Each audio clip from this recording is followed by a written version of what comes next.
The dawning of the new millennium has seen a new might in the journey of Africans and African descendants, forging a united path and weaving more control of their individual and collective destiny. We pledge allegiance to our new Global African Congress. We will support it. We will defend it with all our strength and courage. We will never be betrayed. And we will spare no effort to develop the sought Global African Congress in the interest of and for the benefit of all African peoples.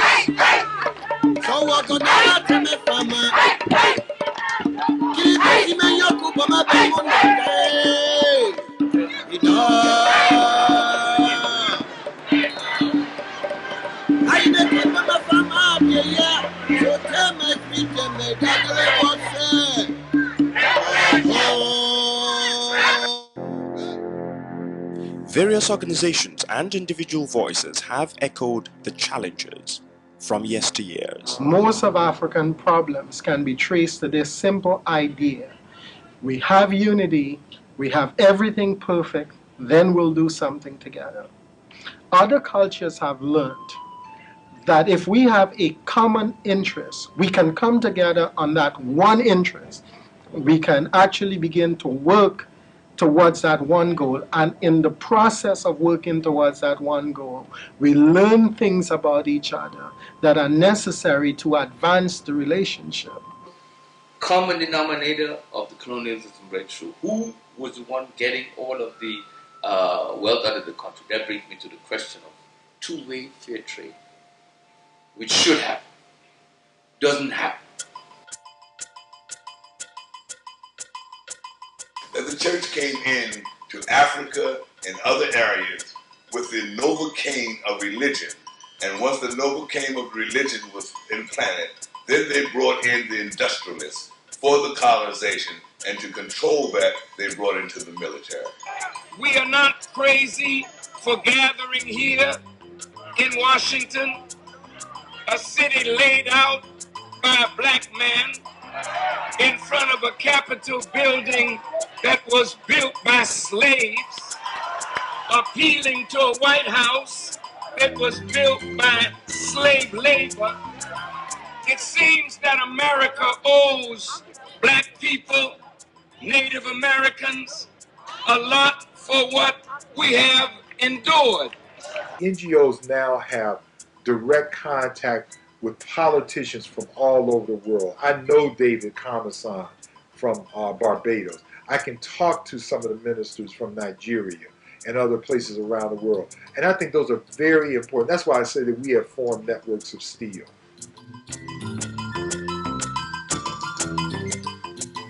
Meetings and rallies leading up to the 2001 WCAR World Conference Against Racism in Durban, South Africa, gave might to the fight and the struggle.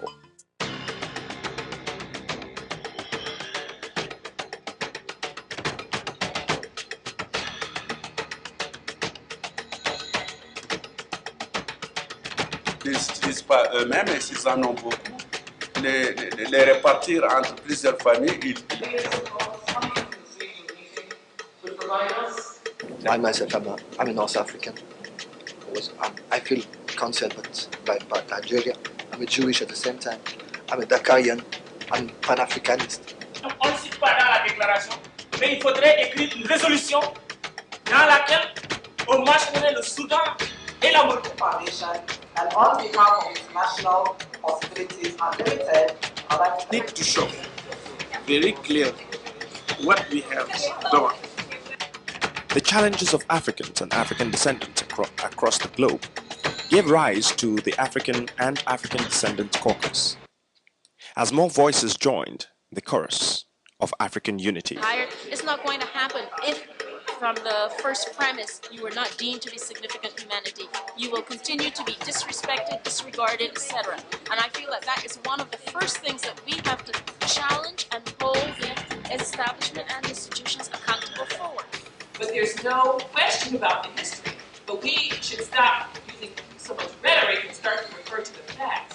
But only taking responsibility is the steps that faith-based communities are prepared to engage to bring some correctives, if not reparation. I think we should write a letter to the present royal family, and they should be also be asked to compensate for slavery. Countless hours and sleepless nights across nations, across continents has brought us thus far. How does one make memory matter? And what is the nature of the impulse that attempts to make memory matter and material? Face the racism on a daily basis that I face, to know what it's like to live without ever having the role models that people just take for granted. But at base, I think white supremacy has been about greed and dehumanization, and has used this idea of whiteness as superior to perpetuate that, essentially. But when we articulate all of those losses, then we go forward and say, this is what you owe us for.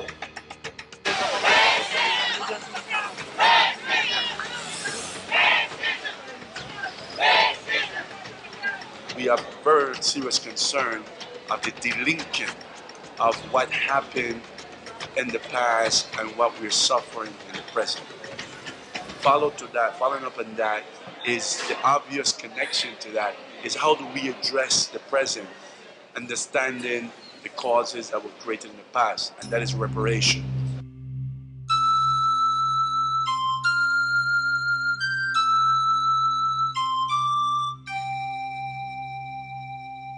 The showdown in Durban, South Africa, solidified the common calls for a permanent change.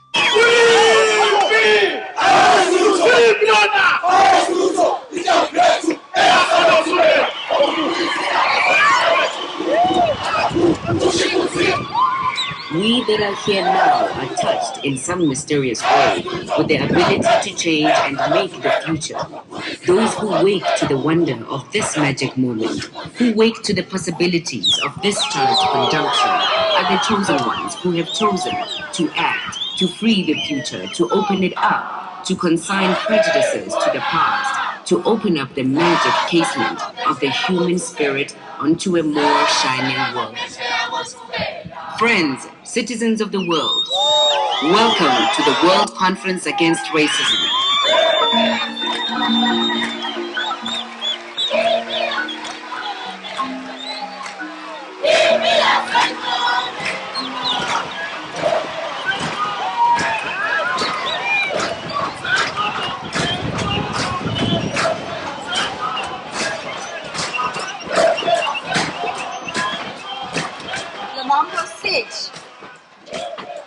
Africa will write our own history. It will be a glorious and dignified history. But it's not only Africa's history, it is the history of all colonized people of the world that must be rewritten. More freedoms in the world. We need more jobs, more housing. I don't think anyone in this hall condones the wounds and the ills of the past. And we have made it clear that one has to acknowledge that there is sunset. Reparation is a much more complex issue, but of course, as I said, it will be an issue that will be discussed. I think a society that has been wounded can forgive, but it is that forgiveness cannot be expected as a matter of right.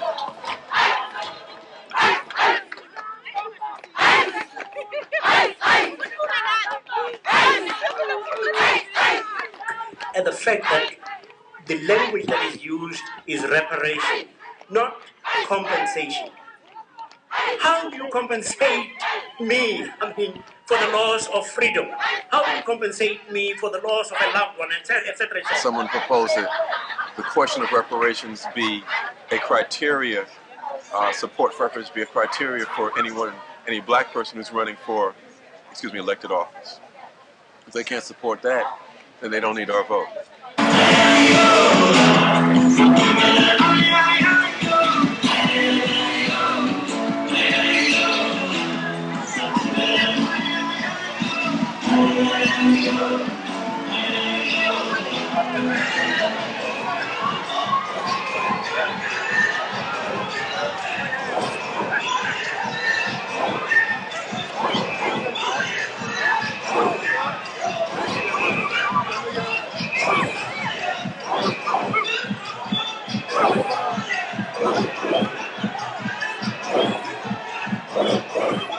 The reality is that as long as we're here, we can't allow Europe, the EU, to be putting down language saying exclude the word race from the entire document and our people not be organized to respond to them. So one thing I want to stress is that I know it's hard to get to Africa, and South Africa's beautiful, but when we get those day passes, you need to do the work. We really need to do something tonight. The news is breaking tonight. Yes. People are in session until midnight, definitely until 9, but both working groups are going to be working tonight. So we have enough. I know people are leaving and have other things to do, but I agree with Leah that we also need to reach out to the other caucuses, but I think we need to do something tonight. If we show up, we have our signs. If they don't allow us to sit in the official seats, we sit in a block in the auditorium with the signs raised in condemnation of the United States. We don't allow anybody to shape the space we're in. If nothing else, we ought to get all of these crimes against humanity in the forefront of the world, the need for reparations and redress of our issues before the world, and if we want to talk about anything else, after that. Don't put 4 or 5 different issues and let that creep in and derail the whole efforts of this country.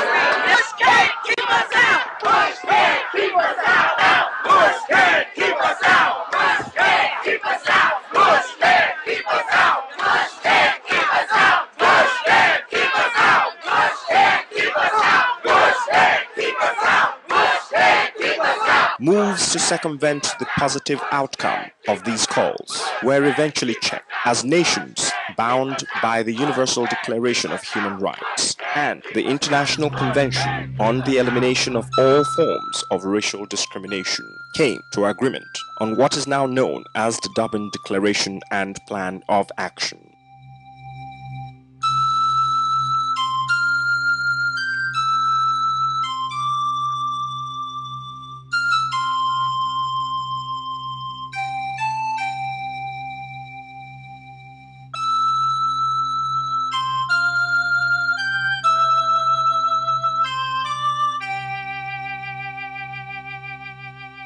Some have seen the Durban Declaration as a halfway victory, but for many, they agree it's a foundation to build on.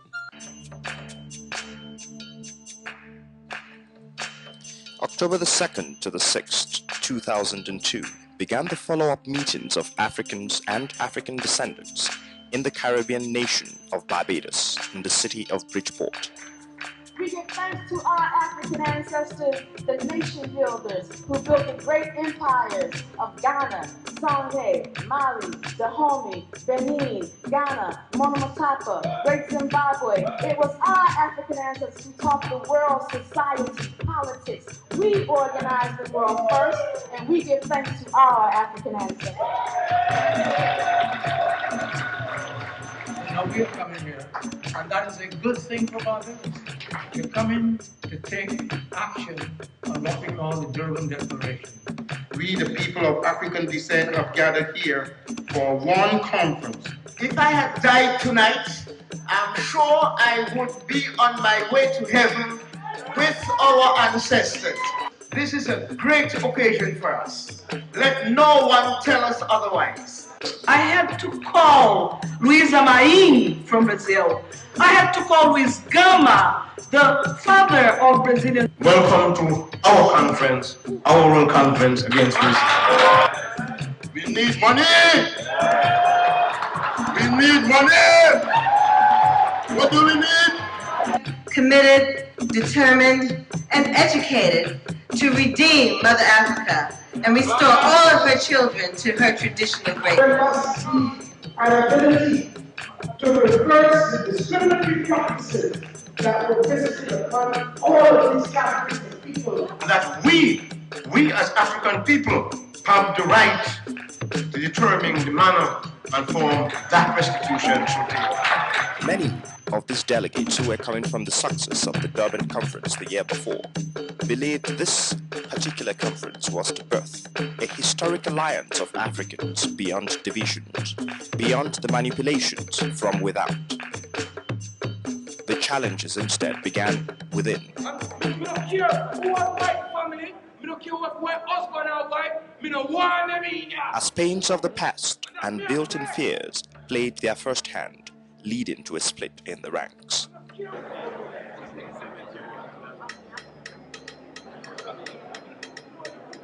The sign says, leave your ego with your shoes. Okay? And even though we've got our shoes on now, we need to leave the egos at the door. We have serious work to do. The ruckus.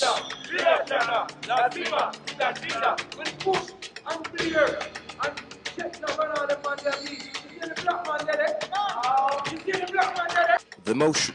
Concerns of some of our people who, as my sister said, have been traumatized by over 500 years of genocidal treatment of our people. Hold the original idea and principle which lies at the root and foundation of this conference, which is a conference of, by, and for African people. The division. There is a strong, organized, and deliberate campaign to weaken the final document of Durban. So the best way to give ammunition to those who are trying to weaken Durban, to destroy it, is exactly to approve the motion which has been presented. We need to make that definition here. Stands were taken by nations, organizations, and individuals which seemed to challenge the very validity of the Barbados Conference. Analizaremos o no nuestra presencia en esta conferencia. We will decide whether or not we will be able to continue to participate in this conference. Nous pouvons nous retirer de la conférence. And we could leave the conference. Si l'orientation sur l'exclusion n'est pas abandonnée. Contraria a los propósitos de la conferencia. Cuba will never support any action aimed at segregating a group of people. Sort of like representing our country because we are defending the constitution that is against any form of racism, either black or white. And the vote. You sit down there? Please. You sit down there? Yeah.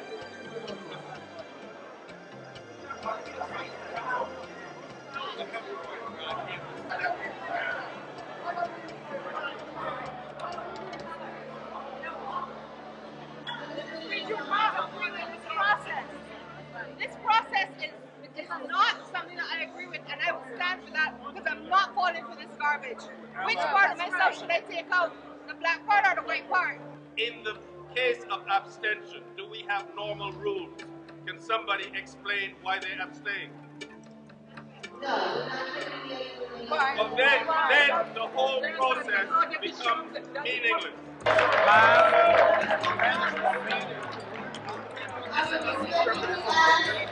Non-African delegates leave the conference, and I would recommend that if you like, that if you want your own house, you call them. There's one out there in the hallway crying.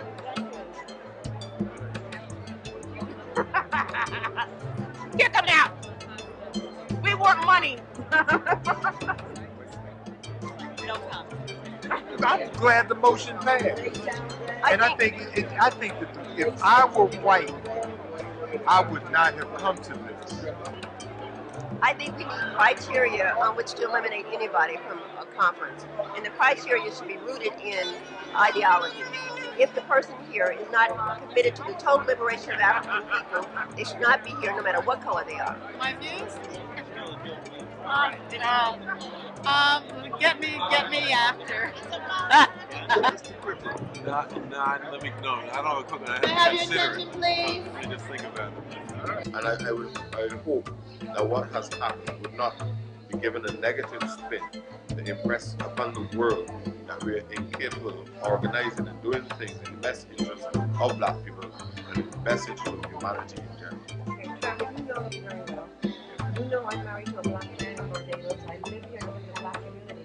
And I am really concerned about what is happening today. Because if this is a conference against racism, if you look or examine racism doesn't matter whether it's coming black to white or white to black. So are you offended by the presence of Caucasians or white people? It's not a question of offense.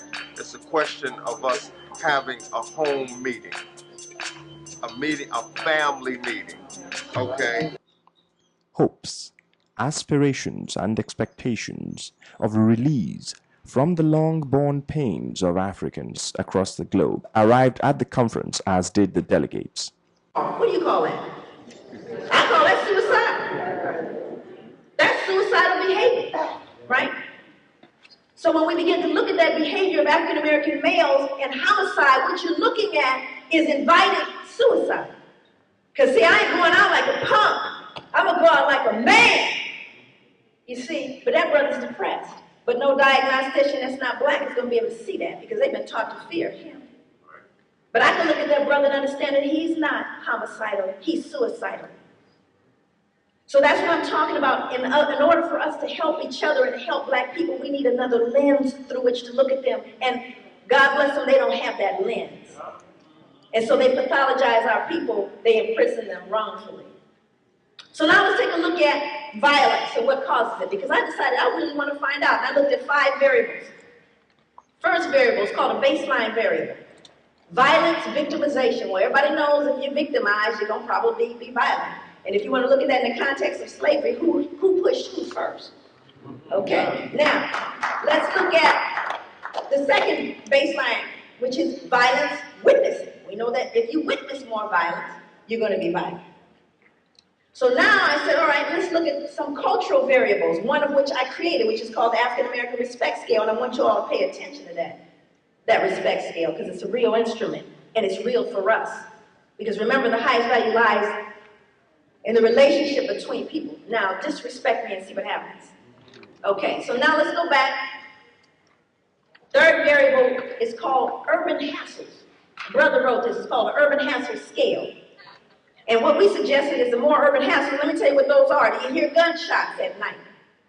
Have people approached you trying to sell drugs? Are you afraid for the safety of your family even though you don't say so? Do you take another route home to be safe? That's called an urban hassle. And I said, yeah, the more of those you have, the likelihood is that you're going to be more violent.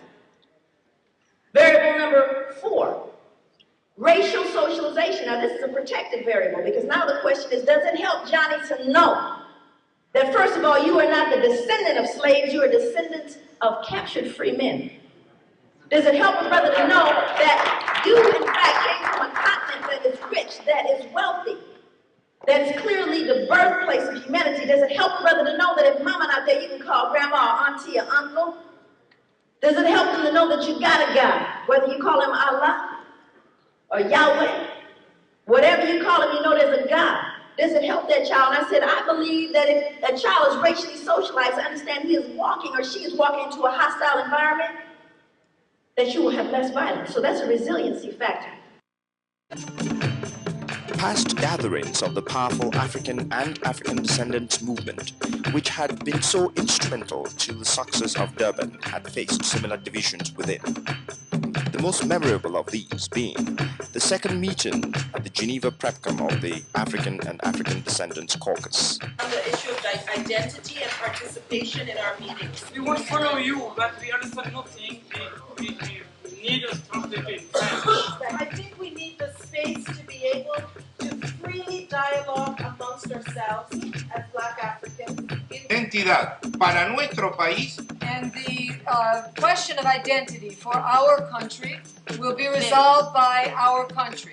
Nosotros venimos a acordar sobre 11 puntos. And we will also agree on further points for the development of Africans in the world.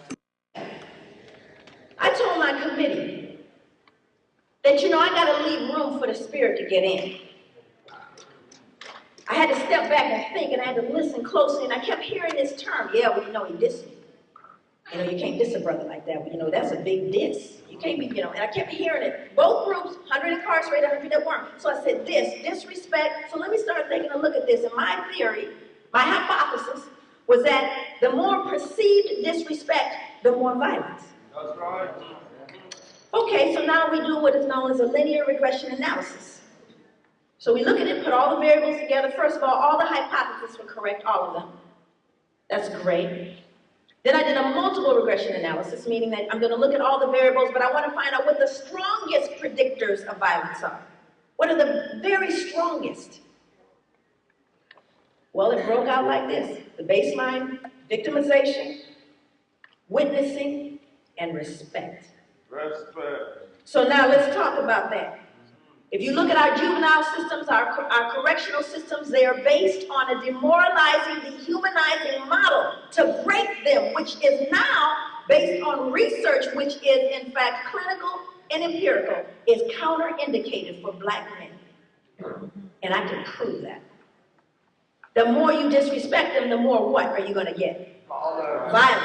So now we have to change the way you're treating our young men.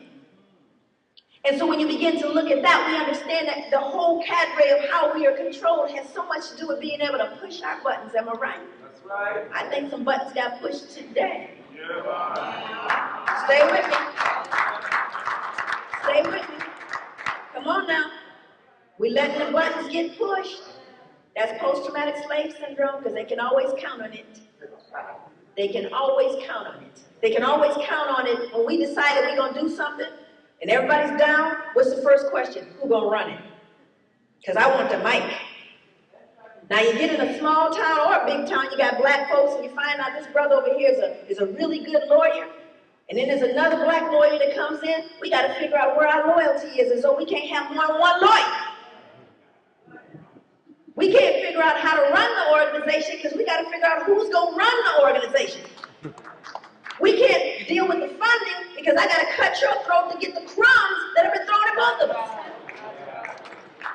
And they can bet on me cutting your throat because we have always had overseers, and a lot of them have been black. So what we have to appreciate is the pathology that we participate in, friends, every day. In spite of these challenges and more which followed, the Barbados Conference went on to produce a strong document of agreement from the people. We will then go on over the next 2 days to work out the structure for a permanent institution that will be born here.